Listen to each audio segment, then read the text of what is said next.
Gabungan melakukan razia masker di sejumlah instansi pemerintah Kabupaten Aceh Barat. Razia tersebut dilakukan sesuai dengan Peraturan Bupati Nomor 32 Tahun 2020 tentang penerapan disiplin dan penegakan hukum protokol kesehatan.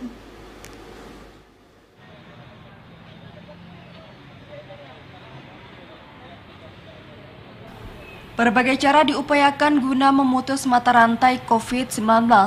Salah satunya razia masker terhadap aparatur sipil negara yang bekerja di perkantoran.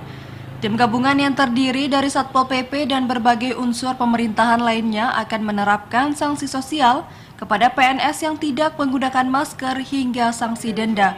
Kepala Bidang Ketenteraman dan Ketertiban Satpol PP dan WH Aceh Barat, TR Alaidin Syah mengatakan, razia masker di perkantoran akan terus diupayakan guna memutus mata rantai COVID-19. Para pelanggar akan dikenakan sanksi sosial hingga denda dalam bentuk uang. Kita komitmen untuk melakukan razia masker. Nanti kita ambil sanksi sesuai dengan peraturan bupati, sanksi sosial, dan juga dalam bentuk nanti kalau bila perlu kita kenakan sanksi denda. Kemudian kita punya belangko pun siap, jadi untuk hari ini baru kita laksanakan sanksi sosial aja. Dalam razia tersebut, beberapa PNS ditemukan tidak menggunakan masker, sehingga mereka diminta membuat pernyataan agar tidak mengulangi kembali hal serupa.